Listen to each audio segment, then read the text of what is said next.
এটা 6 তাৰমানে এটা 6 নম্বৰ নহয় 5 নম্বৰ অধ্যায় 5 নম্বৰ অধ্যায়ৰ অনুশীলনী 5.3 1 নম্বৰৰ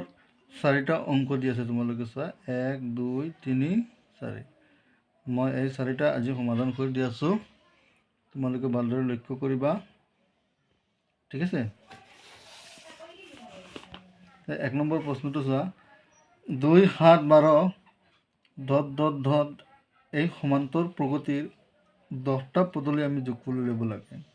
ইয়াত 3টা পদ দি আছে টোটাল আমি 10টা পদৰ যোগফল উলিয়াবলৈ দিছে আমাক গতিকে আমি 10টা পদৰ যোগফল তোমালোকক উলিয়াই দি আছোঁ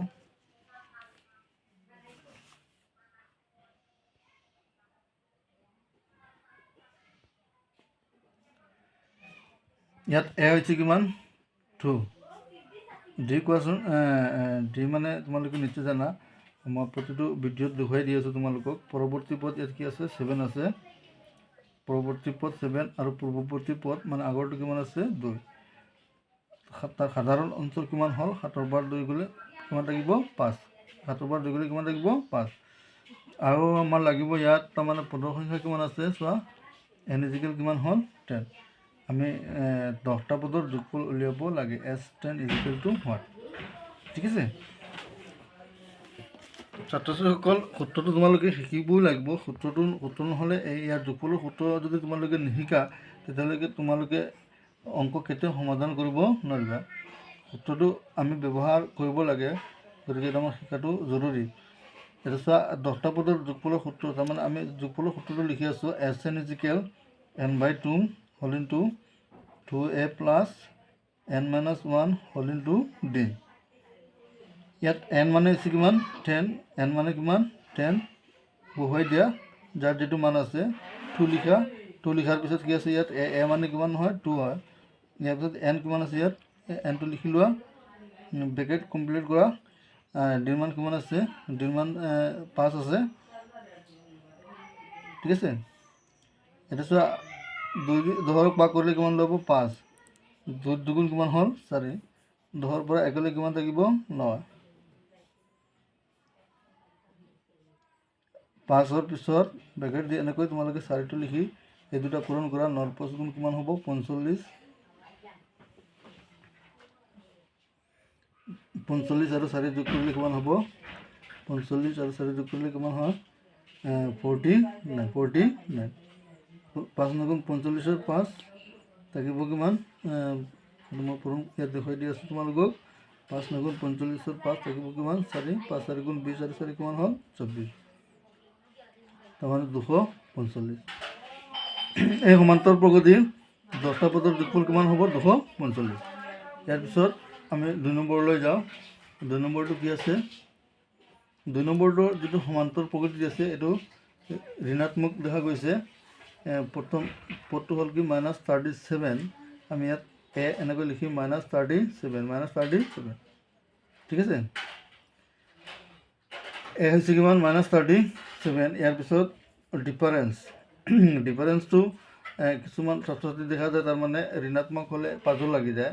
যি নহওক য'ত যিটো সংখ্যা আছে আমি সেইটো তাৰমানে পৰৱৰ্তী সংখ্যাটো কি আছে -33 আমি মাইনাছ চিহ্ন এইটো বহাব লাগিব ইয়াৰ পিছত এইটো সূত্ৰৰ মাইনাছ পৰৱৰ্তী পদৰ পিছত পূৰ্বৱৰ্তী পদটো কি আছে -37 মাইনাছ চিহ্ন 37 তোমালোকে এনেকৈ লিখি ল'বা ঠিক আছে তাৰমানে দেখা যায় মানে বেছিভাগ ল'ৰা ছোৱালী মানে মাইনাছ হ'লে এটা সমস্যাত বিমূৰত পৰি যায় গতিকে এনেকৈ চিষ্টেমত আমি যদি লিখিলোঁ তেতিয়াহ'লে কেতিয়াও অসুবিধা নহয় -33 লিখা মাইনাছে কি হ'ব প্লাছ হ'ব 37 এতিয়া 37ৰ পৰা আমি 33 বিয়োগ কৰিম 37ৰ পৰা 33 গ'লে কি থাকিব 4 তাৰমানে সমান্তৰ প্ৰগতিটো মানে বৃদ্ধি হোৱা বুজাব কমৰ পৰা বেছিফালে গৈ আছে পদৰ সংখ্যা ইয়াত কিমান দি আছে পদৰ সংখ্যা ইয়াত n ইজিকেল কিমান দিছে 12 12টা পদৰ আমি যোগফল উলিয়াব লাগে এটা চোৱা এটা আকৌ যোগফলৰ সূত্ৰটো আহিল গতিকে আমি যোগফলৰ সূত্ৰটো আকৌ লিখি দিছোঁ sn is equal n/2 whole into 2a plus n-1 whole into d ইয়াত এনৰ সংখ্যা কিমান দি আছে এন দি আছে 12 12টা পদৰ আমি যোগফল উলিয়াব লাগে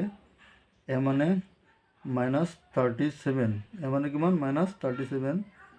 মাইনাছ হোৱাৰ কাৰণে তোমালোকে ব্ৰেকেট দিবা ভিতৰত -37 প্লাছ এন মানে কিমান এন মানে হৈছে কিমান 12 পৰা আমি 1 বিয়োগ কৰিব লাগিব আৰু ডি মানে কিমান হ'ল ডি হ'ল কিমান 4 12 কিমান হয় 12 2 12 ভাগ কৰিলে আমি কিমান পাওঁ 6 পাওঁ এটা প্লাছে মাইনাছে মাইনাছ ইনটু আগতে বহুৱাই দিয়া পূৰণ কৰা 2 7 গুণ 14 4 2 3 গুণ 6 কে 7 একেবাৰে সহজ অংকখিনি 12 পৰা 1 গ'লে কিমান থাকিব এইটো চিষ্টেমেটিক কাম 12 পৰা 1 গ'লে কিমান থাকিব 11 তাৰ লগত কিমান পূৰণ হৈ আছে 4 6 ব্ৰেকেট দিয়া -74 4 11 কিমান হয় 44 হ'ব কিমান হ'ব 44 এটা চোৱা এইটো মাইনাছ আৰু এইটো কি প্লাছ বিসদৃশ চিন এইটো বেলেগ চিন মাইনাছ আৰু কি আছে প্লাছ আছে গতিকে নিশ্চয় বিয়োগ হ'ব ইয়াত ডাঙৰ কিমান আছে সংখ্যাটো 74 গতিকে তাৰ আগৰ চাইনটো বহুৱাই দিয়া -74 প্লাছ 44 এইটো বিয়োগ হ'ব 4 পৰা 4 গ'লে কিমান থাকে 0 7 পৰা 4 গ'লে কিমান থাকিব -30 এনেকৈ -30 বহুৱাই দিয়া এতিয়া ব্ৰেকেটটো আমি উঠাই দিলে হ'ল প্লাছ মাইনাছ ইয়াত কি হ'ব -30 -180 ইয়াত যিমান পদ আছে এই মানে যিমানটা পদ বিচাৰিছে ইয়াৰ পৰা 12টা পদৰ যোগফল কিমান হ'ব -180 হ'ব নিশ্চয় তোমালোকে কৰিব পাৰিবা এই দুটা অংক মই কৰি দিছোঁ আৰু 3 নম্বৰটো মই কৰি দি আছোঁ চাই লোৱা 3 নম্বৰটো কি ফাৰ্ষ্ট টাৰ্মটো হৈছে কি 0.6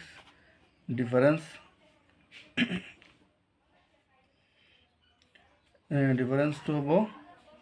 1.7 পৰা 1.7 পৰৱৰ্তী পদ 1.7 পৰা আমি পূৰ্বৱৰ্তী পদ কি আছে 0.6টো কি কৰিম মাইনাছ কৰিম এইটো কেনেকৈ মাইনাছ কৰিব মই দেখাই দিছোঁ 1.7 0.6 7 পৰা 6 গ'লে কিমান থাকিব 1 থাকিব কি 1.1 ডিফাৰেঞ্চটো আমি পাই গৈছোঁ পদৰ সংখ্যা দি আছে 100টালৈকে 100টা পদৰ আমি যোগফল উলিয়াব লাগে এতিয়া যোগফলৰ সূত্ৰটো লিখি আছে SN = n/2 whole into SN = n/2 to bracket use কৰিবা 2a + n - 1 হোল ইনটু d ব্ৰেকেট কমপ্লিট কৰিবা তোমালোকে n মানে কিমান ইয়াত 100 n মানে কিমান হ'ল 100 বাই কি 2 প্ৰথম পদটো কি আছে প্ৰথম পদটো আছে 0.6 এটাকে 0.6 লিখা n মানে কিমান হয় 100 -1 আৰু d মানে কিমান হ'ল 1.1 এতিয়া 100 আমি ভাগ কৰিলে কিমান পাম 50 পাম 2 চেগুণ কিমান হ'ল 2 চেগুণ হ'ব 12 1 দশমিকত ৰাখা তোমালোকে ইয়াত এটা অংকৰ আগত কি আছে দশমিক আছে 100 পৰা 1 গ'লে কিমান থাকিব 99 তাৰ লগত কিমান মাল্টিপল হ'ব 1.1 50 ইয়াৰ পিছত ব্ৰেকেট দিয়া 1.2 এই দুটা পূৰণ কৰা 99ক আমি 11ৰে পূৰণ কৰিম 51 গুণ 9 51 গুণ 9 51 গুণ 9 51 গুণ 9 ইয়াত দশমিকটো দি দিয়া আৰু যোগ কৰাৰ পিছত 9 9 18 8 9 1 কিমান হ'ল 9 1 কিমান হ'ল 10 এটা আগৰ আগত দশমিক হ'ব 108 পইণ্ট কি হ'ল 9 খুব সাৱধানেৰে এই দুটা সংখ্যা আমি যোগ কৰিম 108.9 আৰু কিমান আছে 1.2 1.9 কিমান হয় 11ৰ 1 থাকিব কিমান 1 8 9 কিমান হ'ল 10 এইটো 1 থাকিব আৰু 1 কিমান হ'ল 110.1 পূৰণ 110.1 এতিয়া পূৰণ কৰা 110.1ক কিহৰে পূৰণ কৰিব লাগে 50ৰে ঠিক আছে 5ৰ 1 গুণ 5 শূন্যটো বাদ দি আমি এনেকৈ পূৰণ 5ৰ 1 গুণ 5 5ৰ 0 গুণ 0 5ৰ 1 গুণ 5 5ৰ 1 গুণ 5 ইয়াৰ পিছত শূন্যটো দিয়া এটা অঙ্কৰ আগত দশমিক দিবা, যিহেতু পূৰণত এটা অঙ্কৰ আগত এটা অঙ্কৰ আগত দশমিক আছে, গতিকে পূৰণত আমি 1 আগত দশমিক দিওঁ, দশমিকৰ পিছত শূন্যটো নবহোৱালেও হয়। নিশ্চয় এনেদৰে আমি যিকোনো সমান্তৰ প্ৰগতিৰ যিমানটা পদ বিচাৰিব সেই আটাইকেইটা পদৰ যোগফল আমি এই সূত্ৰটোৰ দ্বাৰা আমি উলিয়াব পাৰিম। যদি আমি এৰ মান আৰু ডিৰ মান উলিয়াব পাৰোঁ, এৰ মান আৰু ডিৰ মান যদি আমি উলিয়াব পাৰোঁ, তেতিয়া আমি এইটো সহজে কি কৰিব পাৰোঁ, যিমানটা পদ বিচাৰিব সিমানটা পদৰ যোগফল আমি উলিয়াব পাৰিম। ঠিক আছে।